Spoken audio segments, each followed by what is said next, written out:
Hello, everyone, and welcome back to Minding My Mental Health. I am Tenitria Williams, licensed professional counselor and mindset coach. And you know why we are here. We are here to tear down the stigma with mental health issues and concerns in our community and bring awareness about mental health topics and concerns in our community. I'm so glad you joined us. If you are watching us live, you will know you're watching us live because it will have live in the top corner. I want you to hashtag live and let me know where you're watching from. If you are watching the replay, hashtag replay. And again, let us know where you're watching from.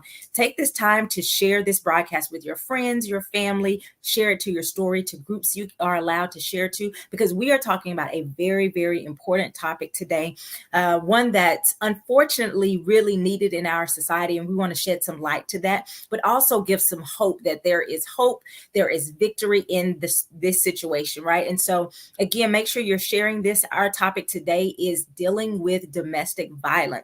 Domestic violence is something, unfortunately, again, that we do have to see in our community. And so we're going to talk to someone who has experienced that, but also survived and came out thriving. And so I want to welcome my very, very, very good friend, for real friend, Katina Booth White. And I'm going to bring her on. She's going to share her experience. She's a wealth of knowledge in a lot of different areas. But today we're going to talk about domestic violence, but also we're going to give you insight into how you can thrive as well. So everybody go ahead and give a shout out to my guest, Katina.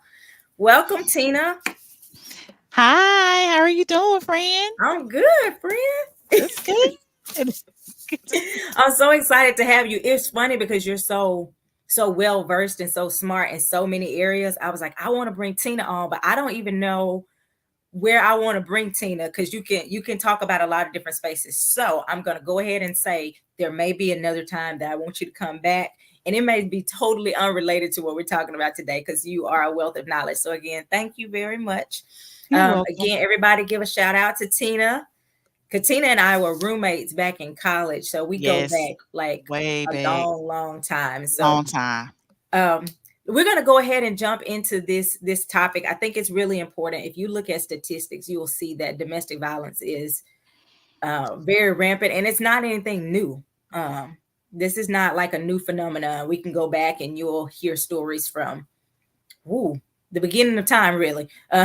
When you start seeing, again, just a lot of different violence. And so we want to talk about your experience, but also kind of lessons you've learned, hear your journey. But before we get into all of that, let's just talk about you as a person. Tell us about yourself, what you do, kind of who you are, what you enjoy, that type of stuff. I love STEM. I'm a STEM educator, true STEM educator, as a matter of fact. I love teaching kids about STEM, science, technology, engineering, math. I'm a former robotics coach and educator as well. Right now, I design curriculum for a program in the state of Arkansas, and it impacts over about 850 students across the state. I provide professional development to about 85 teachers on that STEM curriculum. We work together and things like that. I love poetry. I write poetry. Um, what else? I do. I have a daughter and who is very, very bright. I'm proud of, and I'm a fan of right now. She is a remarkable young lady, and Yes. who what else? It's other things, but that's basically it. And what I enjoy my family and my friends. I love connecting with them, and I like naps. Something we don't get enough of sometimes. Right, I really like naps, so that's a good thing. I I don't bet you take it's a some lot people of them. watching that like naps too. Yeah, I don't get to take a lot of 'em when I'm working, but when I get to rest and recover, woo wee, give me a good nap. So I appreciate all of that. Like I said, y'all heard she's a really dope person. So we're probably going to bring her for some other topic that is totally not related to what we're talking about today.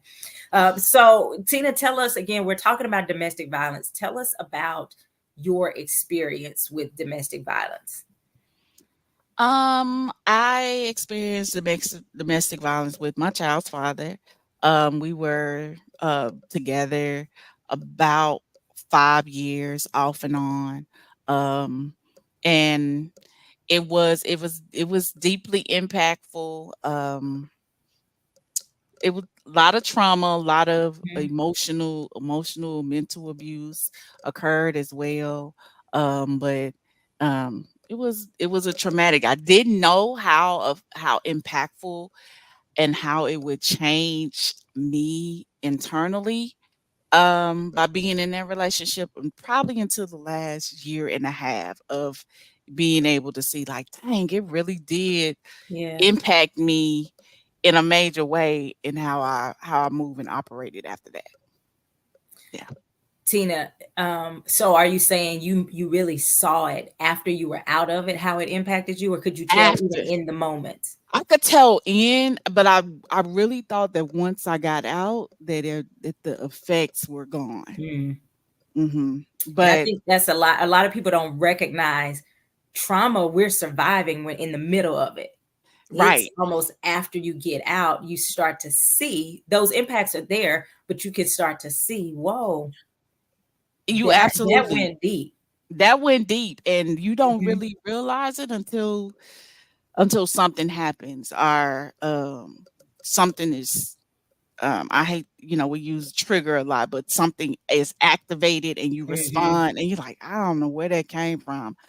Um, but then it you're like, oh my goodness, like it's not gone yet. Like I thought I Mhm. was, I thought I had moved on from this, but then you look at I look at my actions and how I responded to certain situations. I'm like, yeah, I really quite it's still there. Yeah. It's some residual from that. And Mhm. so it really wasn't I would say probably about a year and a half, maybe 2 years ago that I really realized that like, this really did Right. impact you in a great way that needs to be addressed. Yeah.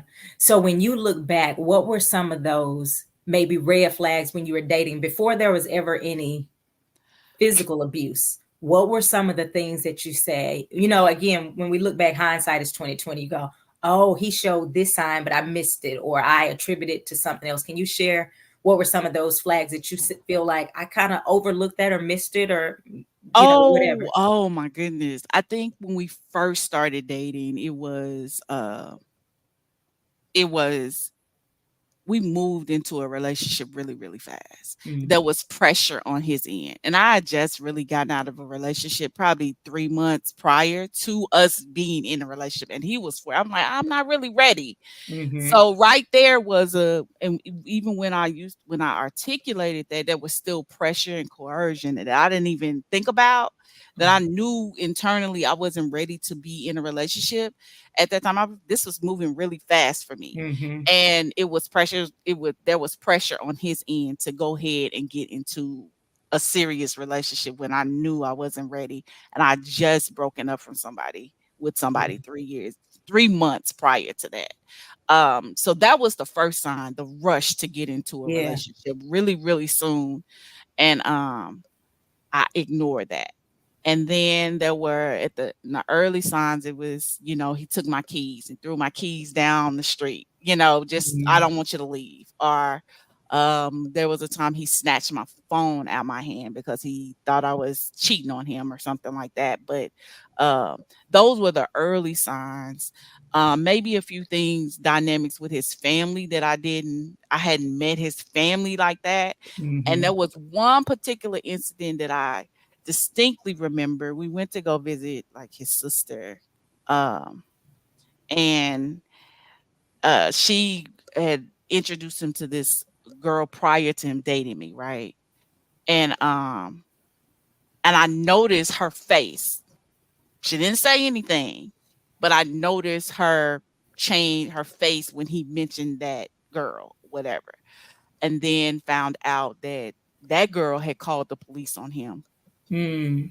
prior to, you know, and they Yeah. were just that. And then just his explanation of why she had my stuff, so that's why she was scared that Right. I was gonna do something and things like that. That's why she called the police on me. And it was things like that that I just kind of like, you know, overlooked and just steady progressed when I Yeah. knew internally it just wouldn't.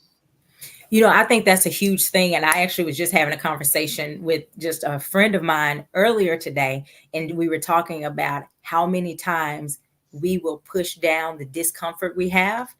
And as women, specifically women, I think we have to learn to trust when a situation does not settle with us, when it doesn't sit right, it doesn't feel safe. For me, that was the big thing. If I don't feel safe, and it wasn't always physical for me, it was actually never physical for me. But if I don't feel safe emotionally or mentally, I have to trust that something about that situation is not for me if I don't feel It's not safe. for And so me.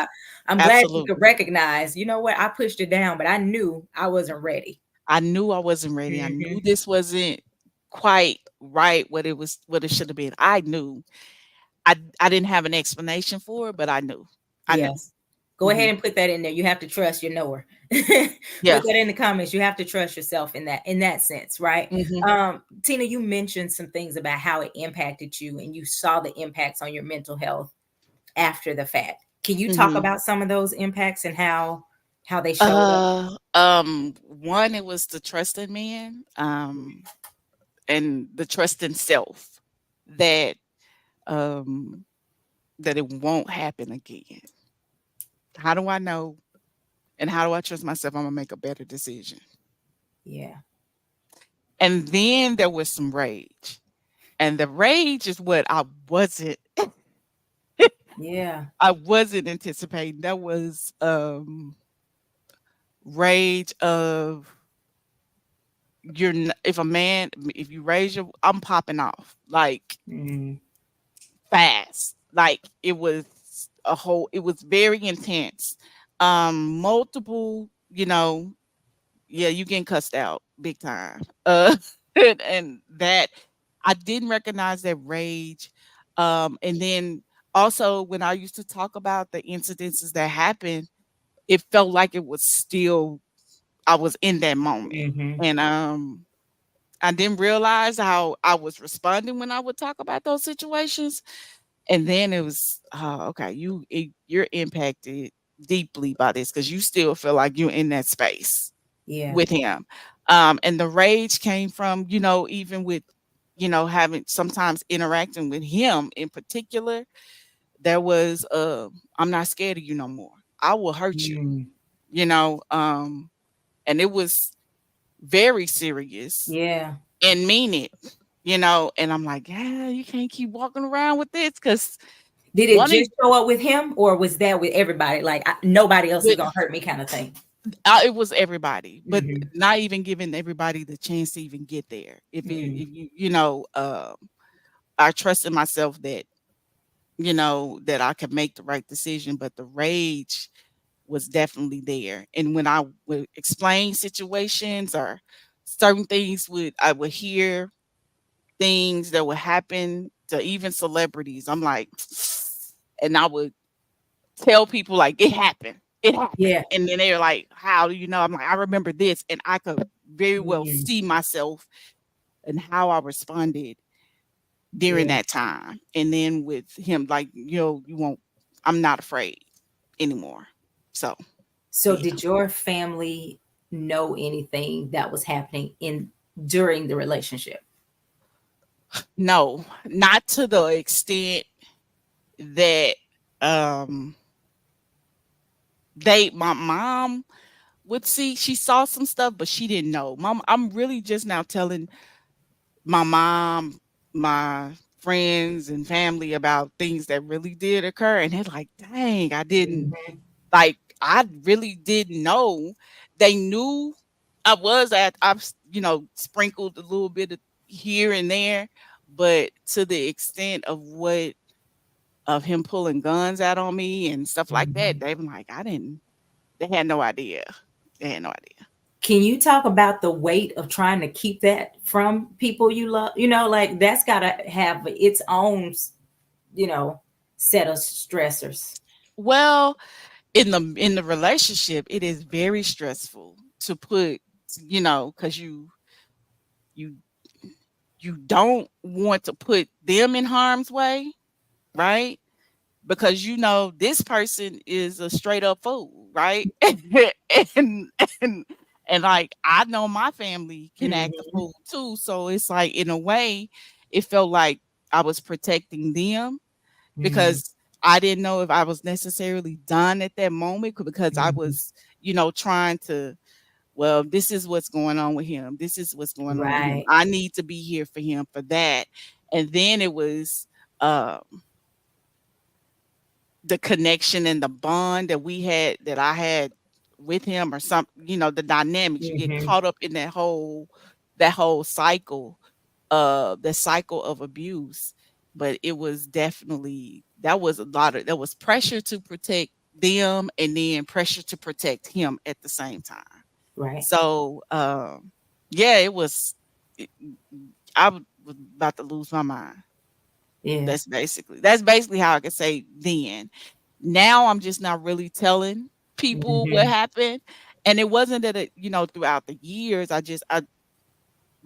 some of it was shame to Mhm. talk about it. But in the middle of that, yeah, I couldn't tell them like everything that was going on. We would have had a whole lot of people either in the penitentiary or Yep. dead or whatever. You know what I'm saying? So it was just the Absolutely. stress of that, of trying to Absolutely. protect both sides. Don't want them to get involved in it. So you talked about the empathy for him.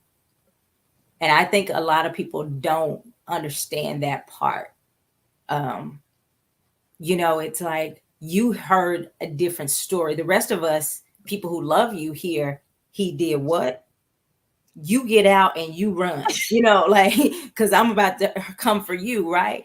But you heard whatever his backstory was, Right. you And knew know his his trauma, and so there's a part, and I think people, unfortunately, people will often victim blame and victim mhm. shame. Why you stay there then? Why didn't you do this?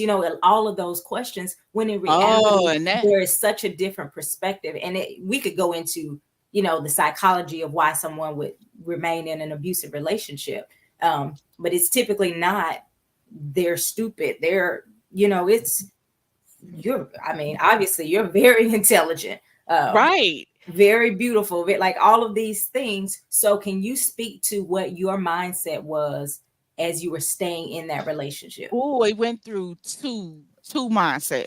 It went through There was the at the big, when it first started happening and things like that, there was, well, he doesn't have anybody but me.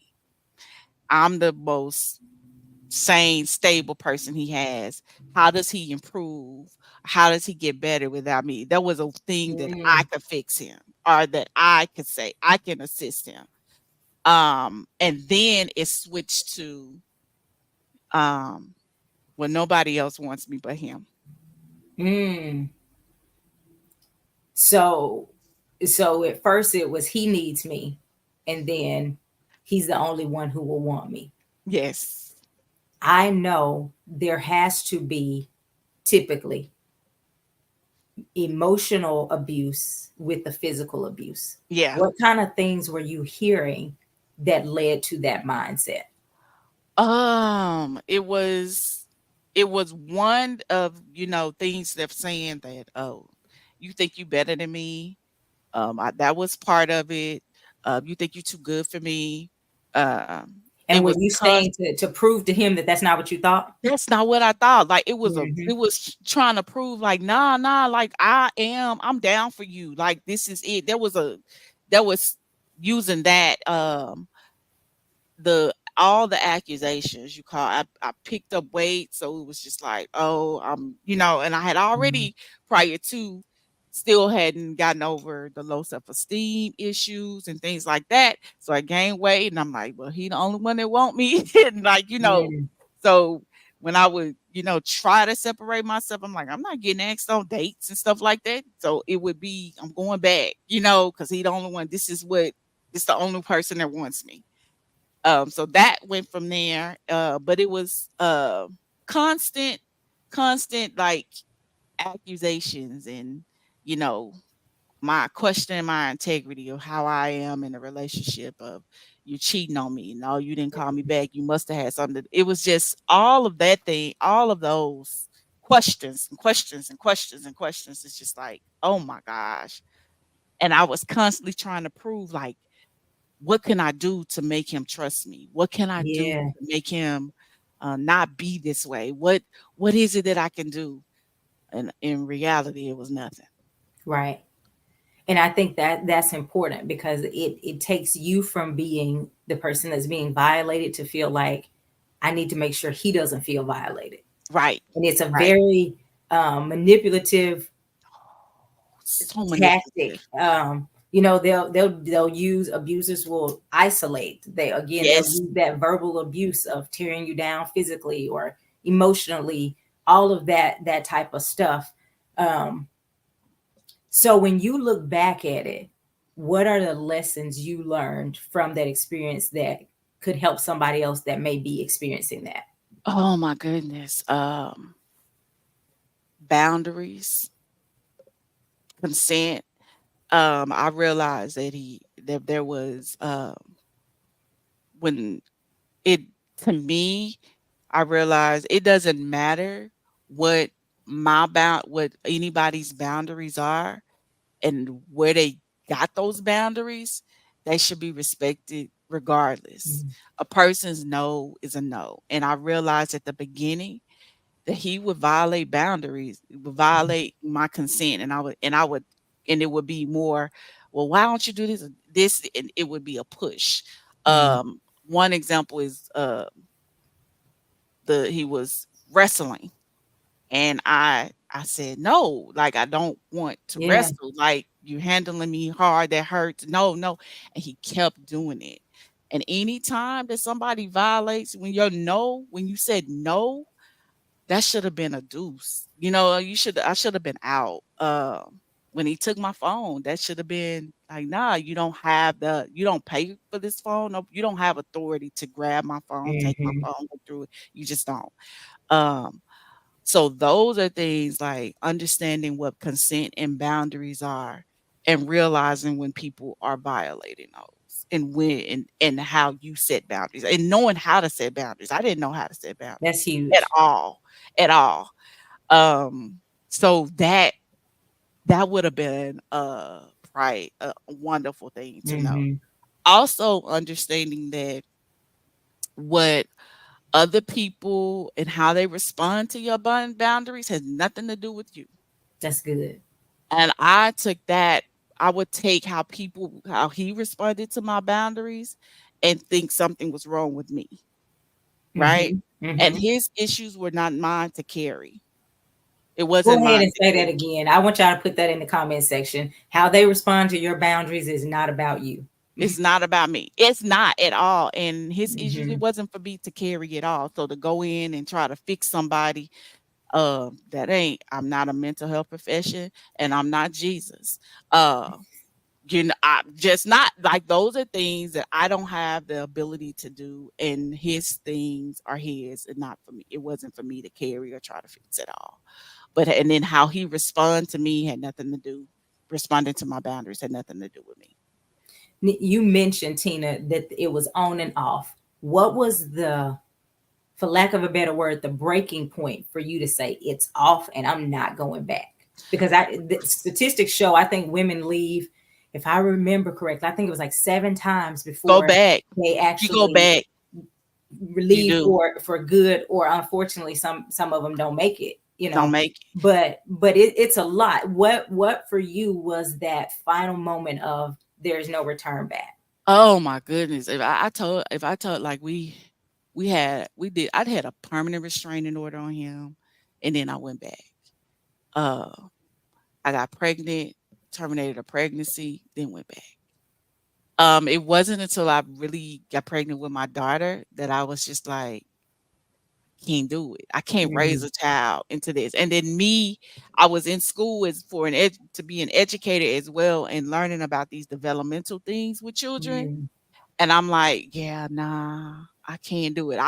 I wish I could say that it was me and I made it, like that, but it was not. It really was because I was pregnant with my daughter and I'm like, I don't want to bring no child into Yeah. that situation, right? And so really, yeah, I got pregnant again. That's basically it. So kind of wanting something very different for her For her. For her. propelled or motivated you that Mhm. enough is enough. Mhm. Mhm. Does she Absolutely. know about the history? Yes, she does. And how did you share that with her, and how did she respond to that? Well, she's okay with it. Um, we still talk about it. She's still apprehensive in regards to relationship with him.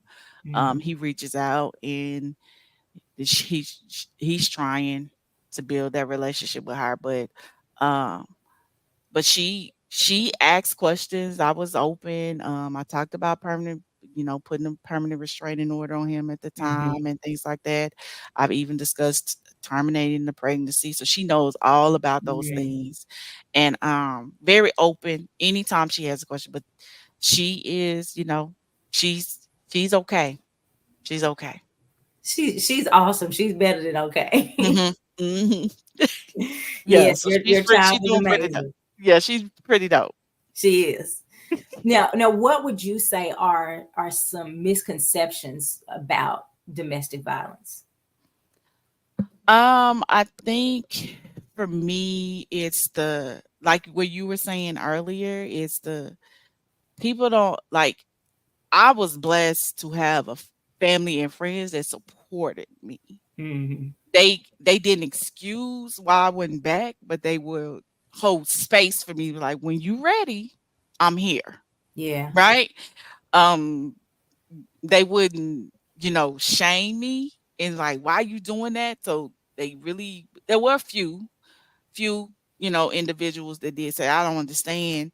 But mostly my family and friends were like, when you ready, I'm here. Mhm. Right. And there was no shame involved. But um realizing that there is some shame that comes with it too. Mhm. Um that's for me, that's one of the misconceptions that I have, and I'm like, and shame keeps you in longer. Mhm. So what I Because hear is it's important for the support system to know the more you try to shame them, the more damage you probably are doing. you're doing, you're doing. Mhm. Um, yeah, that's the one thing. And uh that for me, I'm not saying that it can happen to anyone, but like if we don't, I think with the one misconception is that um I don't know, that's the one thing for me, the shame. Mhm. The shame. There's shame and it can cause a lot of people to go back. And then I can't imagine what would have happened if I didn't have the support of Mhm. me, with me being a single mom, how I would have chosen to like live. Yeah. Would I have gone, going back? And we think about Yeah. finances and things like that. That plays a big part in why people, Mhm. go back for sure. Like I can't imagine if I had more than one child with him, right? Because I probably would have went back all And the way. I think a misconception, Tina, is that it is always like financial. And sometimes there are women who have their own money, and they financially they are independent, and they still may be involved in, and I don't want to say women are the only people that experience this, because men are also abused in domestic situations as well. But again, sometimes I think there is like, oh, it's just for a certain demographic, but the reality is It's domestic not. violence spans That's good. across, socioeconomic status, race, religion, all. It's not It just a one population problem. It goes across, and I think people have to understand that part is that's important to recognize, but also your childhood can impact um, how you respond. how you Oh, respond to that. that's good. And understand the cycle of abuse. Like I wasn't Mhm. until like I got to like probably within the last year or two, well, where I actually did start researching the Mhm. impact of abuse on the brain, right? and understanding dopamine and serotonin and things like that, Right. of how it keeps you connected in relation in those Mhm. cycles. It's almost like a high, like, there's so many, it's ups and then down, and you searching for that up again with that person. And that's where the cycle of abuse of, like, of course it was tumultuous, and then it was he gonna call me back, you want to go out, we gonna get some food or hang out. And then it was the sweet time, we got the sweet time, and you Mhm. kind of get, and I couldn't understand why I was kept going back, right? Mhm. And then realizing how it does impact the brain, Right. and how you build this, your brain, now your body is used to that cycle. Mhm. And I had to get used to the point of, like, how do it I realized, like, when I got out, that I was how my memory came back. I was sharp. Like, all these things start Mhm. happening. I remember talking to a friend, and, like, how my body had start, like, felt like it was regulating itself Mhm. again. And I'm like, oh, I forgot that. I forgot you had that. I'm like, now I'm coming back. I've been out of that up and Right. down for so long. But it's that cycle and its impact on the brain Yeah. that I really I didn't understand until recently. Trauma. I'm actually reading a book called The Body Keeps Score. A lot of therapists read it. A lot of people read it. One of the best sellers, right? Specifically about trauma. But he talks about, all of the physiological responses to trauma and how our brain changes, and it really can. And our bodies can become, for lack of a better word, addicted to certain Addicted. chemicals that are released during certain things. And so it really is important that people say, hey, I need a safe place where I can go and talk about this, um, without the shame, and work through how I can leave. And now, did you ever have like during your decision to leave, did you ever have like a safety plan, or if he comes back, this is how I'm going to handle it? Or was it I just didn't like, have I'm just not gonna answer his calls? How, I I guess the question is didn't like, how did you finally do it? I didn't have a safety plan. Even most recently, my friend was just, probably 2 years ago, like, you could get a safety, you should have had a safety plan and things like that. But Mhm. I ain't know nothing about no safety plan.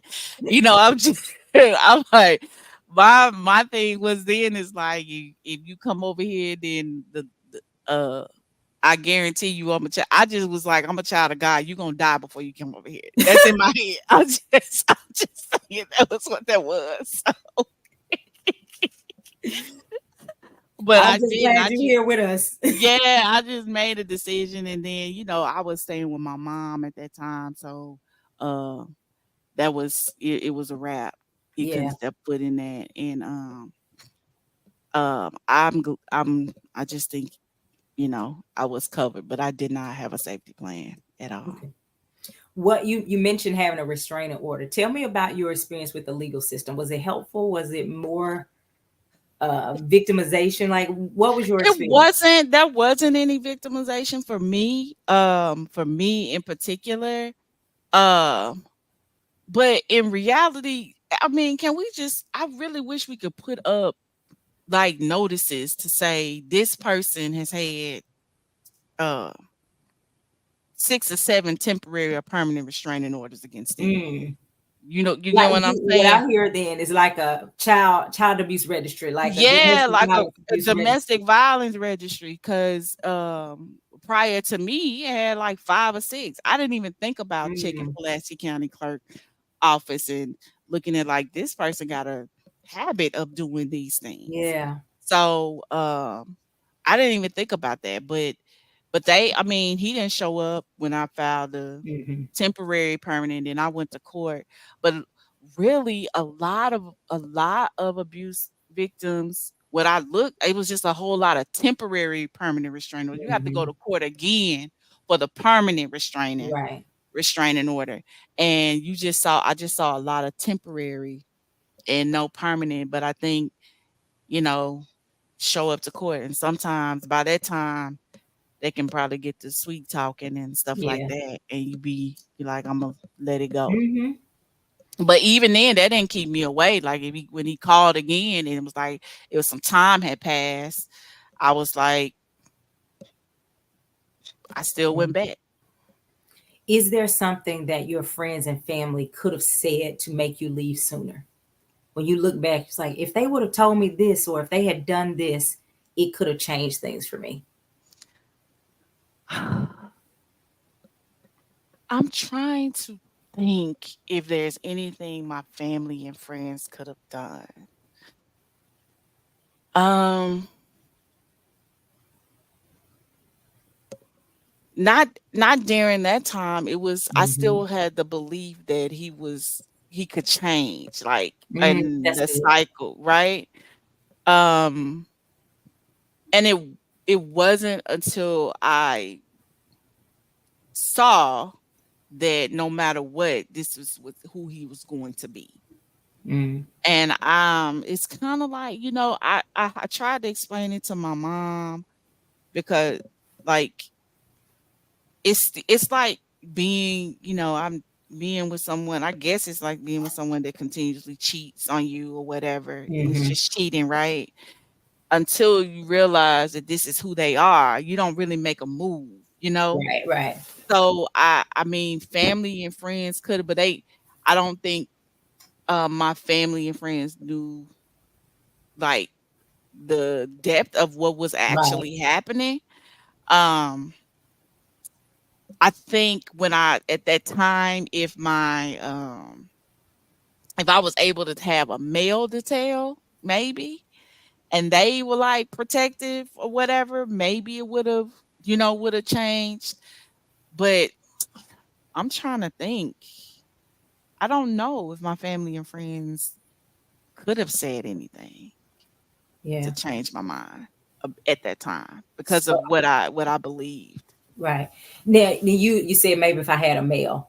And I again I know you and I've heard you tell. How did your father respond when you told him? Oh, he was, yeah, he was. It was a response uh, that you would have expected from a father. He basically told me, well, he said, "You wear your heart on your sleeve." Uh, and it wasn't until recently that I realized, based on some other incidences that have occurred recently, um, that I was dating my dad. Mm, can you talk about that more?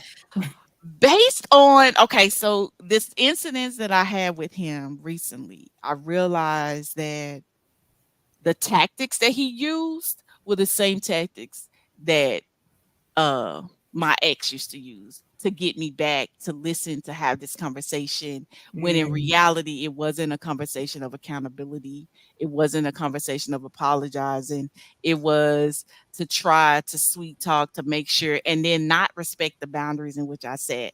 And like, I'm looking at his message and I'm like, oh, this the same message he used to send back in the mm, day, and I didn't really realize it. It didn't hit me until then. I'm like, "Oh, they act alike." So he may not have been like the abusive in that way, but like emotional and mental abuse, definitely, definitely similar to that. wow. Where do you? Well, no, I got another question before I go there. Let you mention you said there's nothing my friends and family could say because I still had this certain belief. What were some belief systems or beliefs that you had to overcome in order to finally leave that situation? Um, record the belief system is that one belief system is that uh I couldn't it's not my job to fix. Mm-hmm. And I'm not a fixer. I can't Yeah. fix people, right? Also, the internal beliefs is understanding, um, like my worth of who I am, right?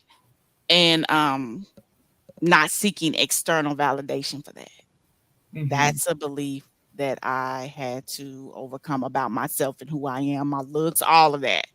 Um, but those are the two. internal beliefs of like, where does my belief in my internal beliefs about myself that I had Mhm. to really recognize at that time. Now I'm still going in the journey Mhm. and progressing forward in that. So there's some more unpacking on Yeah. that in that area as well. Now, speaking of the journey, where would you say you are in your healing process? Oh, right now I am trusting myself more, um, in the ability to make better decisions in dating Mhm. partners. And I just really got there. Like really. Um and um an internal core of who I am, and knowing who I am and whose I am makes a big difference. Um so I would say I'm close. I did have to go to I went through uh what is it? Cognitive processing therapy. Um because I recognized I still had a little bit of rage Mhm. going on. And so I went through that, and got rid of, that helped a whole lot with just Yeah. processing and beliefs, and realizing that I had to go back to my childhood experiences and the beliefs Yeah. that I had when I was a child. They are, constantly they were impacting me and coming up with tools and Mhm. strategies to navigate and overcome those. Yeah. So that's helped a lot. So those are two internal beliefs. I think that I believe those two work are. Yeah. So I'm very proud of you. I'm very proud to call you my friend. I'm proud of your journey. Um, what mental health issues did you face during not necessarily just the relationship, but even coming out? Like, were you really depressed? Were you anxious? Like, what were the symptoms, I guess, of experiencing that abuse? Oh, anxiety. Um, Anxiety was on 10. Depression, I believe, when I had my daughter, I believe I had postpartum depression. You did. Uh You did. I remember. Bad, and I think and I feel like it was prolonged because there was no acknowledgement of it, and the impact of that. Yeah. So, yeah. Yeah. But I remember you talking, and we were, discussing like, hey, Tina, you might want to go talk to somebody. And but the beautiful thing is that you did. Yeah. Like, it may not have been just immediate, but the thing is, I think you do have to be really patient with people, and compassionate with people, because we are all, like you mentioned, we all have things from our past that we bring into our adulthood. Um, whether that's a story we've told ourselves or something someone else told us, and we have to say, okay, they're also working through these things alongside of what they're facing right now. So Right just now. giving space and um, a safe place for them to share, and like you were saying, hey, well, whenever you're ready, Yeah, let us know. and that part I'm about to cry are my friends Yeah. who held space for me to get there And I think that's so important. and weren't absent but still present Yeah. and checked in. That's what kept. Oh, we love you. Talking about we. I love y'all I too. love you. We love you. All of us love you. First of all, shout out for this the first time you cried. And so we're doing good because you came on. I was like, I'm probably gonna cry. So Oh, listen, I cry about when I get to talking about stuff. So, but yeah.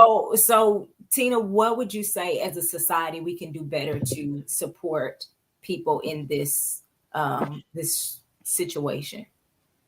Um, I want to start with like foundational things of like, if we really look at the impact and damage of patriarchal beliefs in which we have in Mm, society. Um, I've read an article in particular when it comes to domestic abuse, and I can't speak for sexual assault, but there's an idea of ownership, mm, and there that needs to kind of be addressed in our society and what we talk about. What's our pay? What how is the patriarchal beliefs that we have within society impacting or damaging to mhm. relationships? So we Yeah, I think talking about that is really crucial, really crucial. Um I believe I would love if we start talking about consent and boundaries earlier, yeah. way earlier, like for real. Let's talk about what consent and boundaries are, how it's implied in the music that we listen to, Mhm, and things and all of that. So I would love, I mean, I think we need to start there as well. But even less, if there are wounds, I wish at 18 somebody would have, would have had a conversation with me about father wounds, mm. because that like dug real deep down into Yeah. like who I was, my self-esteem and things like that. Just looking at preventive measures, not saying that it's going to alleviate 100% of, of me, of an individual getting into Right. abusive relationship, but like, can we talk about father wounds and all of that and abandonment issues early Mhm, on? Because that wasn't discussed with me. It was more so, you know, God is a father. He's a father to the fatherless, but that doesn't translate well to a 12-year-old or 13-year right, old, right? right. So talking about that, but definitely consent and boundaries, and what are boundaries, and what's the difference between consent and and acknowledging those. Like, Mhm, I teach my daughter now, like, you have full autonomy over your body. Nobody gets to touch you, push you, anything mhm, without your permission. And if they do so, it doesn't matter who it is, family, mhm. friends, whatever. Uh, your no is your no. They don't have to understand it. And I try to model that in my household. So Right. if she has boundaries, she says, "No, I don't give my consent." Okay, cool. You know, those are things, really having those discussions with children early on, Yeah, and that's good. then it is, and then the patriarchal belief, they're carrying these beliefs, these ideas even into relationships, Mhm. in high school. Like, I Yeah. remember, I'm me when someone tells me that their child is on, Live 360, whatever it's called, and that boyfriend or significant other is tracking them. That's like, what are we doing to Right. these teenagers? Like, tracking where they Right, are. 'cause you should not be tracking my child if you are You, also a child. you get what I'm saying? So like, it's that Mhm, piece, is that part of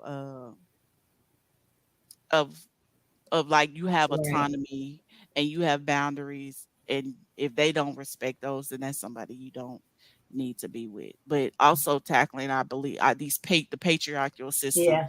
that we have, that's causing damage. There's a belief that, you get with a I just know there's a belief that when you get with somebody, there's ownership. You Mhm. don't own me. Right, You know what right. I'm saying? So, You don't like, own me. you don't own me. And um Yeah, very much so. And even if you look back at laws, laws were written in such a way where there was ownership, and you could, yeah. whoop your wife to this degree, and yeah, all of those things are deeply ingrained into our society, and I Mhm. think we do have to address that system Mhm. or those Yeah. very very unhealthy belief Unhealthy systems. ways of thinking. And I just think about the dialogue that I had with my ex, and it was all about ownership. There was a thing of ownership. You my girl. This is, why Mm, you wearing that dress? That dress, you only supposed to wear that dress around me. And it's, things things like that. Like, You don't own me, and then to Yeah. understand that I have full autonomy over my body. Me. This me. It's me. I like Yeah. it. You hold my And I think hand that's before I give something you to teach our permission to. girls. Yes. Yes. Definitely our girls, and then teaching you don't put your hands on anybody. Hmm. Period. You ask them a hug. I don't make Jai hug. I didn't even say my baby name. Um I don't make her hug anybody. That includes family, friends. If she's not ready, I want her to trust her gut, her instinct, however long it takes. Then when she gets ready to hug, she'll hug. I just don't force her to make any moves at all in Which to that me is aspect. good because it goes back to what we started talking about at the beginning, being able to trust. If something doesn't sit right with her and you've taught her it's okay to say no if it doesn't sit right with you. When she's in a relationship and someone's trying to force her or convince her to do something that doesn't sit right with her, she knows from childhood, from her life, I don't have to do that because it doesn't feel right to me. And I'm going to go on the path that feels right to me. Right, right. And I'm thinking about incidences of when I would be angry, right? And I would walk away because I needed to walk away. But he would restrain me. There was a time where Mm, I walked away, and he picked me up and he threw me in the car and he rode around the city with me for 2 hours. wow. There was a time where he wouldn't get out the car, and I kind of grabbed the steering wheel, and he in the car kind of and he pulled out a gun because he wouldn't take me home. Yeah. He wouldn't take me home. A couple of times where I would walk away, and I had a fro then. He grabbed my hair Mm, and pulled me back. Um, those are things that, like, you know, when it's something happens, like you should be able to. So I try to model for her, if she's angry and right. she needs some time, she's able to articulate, no, don't touch me right now. Or let me know Hmm. when you want a hug or whatever. I need to have to practice that with her. Yeah. And so those are things that I'm thinking about. Like, these things happen in my life. How can I prevent and let her know that was wrong? That was Hmm. wrong. And how do I set it up in my home where she's able to say, well, I'm Yeah. like, if you need time to cool off, that's cool. And I don't, if you say no, don't touch me, cool. Yeah. Right? Even as her mom. So No, that's really powerful, and I think that's really good. Now we're almost out of time, but I want people to know all of the amazing things that you've done. So before we get into that, I want you to share kind of last words about this topic, and then how can we connect with you? I know you have a book out. I know you've got some things going. So I want you to share your parting words, and then how we can support you in the things that you have going on. what I would love is that we create safe spaces for our young people. Let's discuss mental health early on. And let's talk about patriarchy and its impact on relationships. Let's start having real conversations on that. And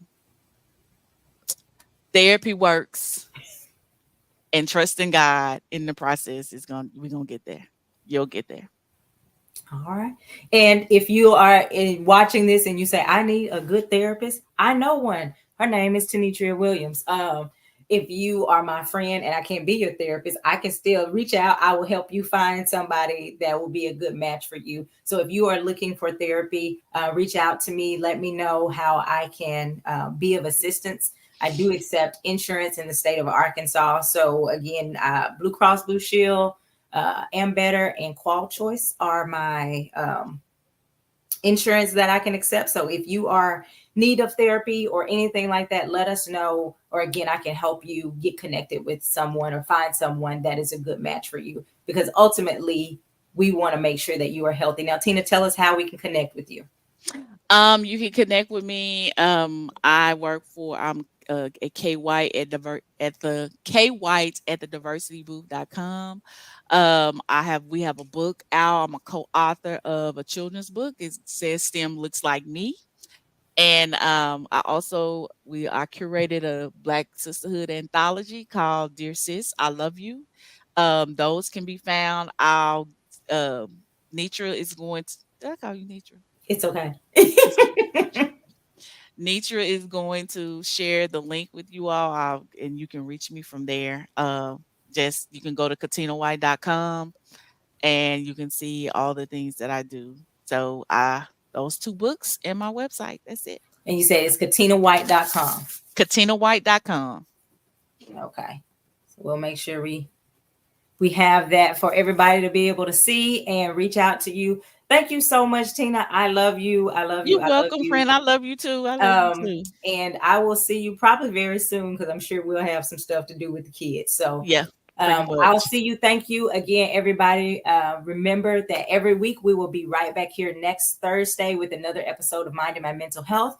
Oh, also, if you have not followed me on YouTube, go to YouTube. I'm trying to get my subscribers or followers or whatever they're called at YouTube. I'm trying to get those numbers up because I never really promote YouTube, but we do have this broadcast live on YouTube every Thursday. So go over and support. It's at Tenitria. You see my name spelled there. And subscribe on YouTube. If you would please do that, I would appreciate it. Thank you guys. Share the broadcast, and I will see you next week. Bye-bye.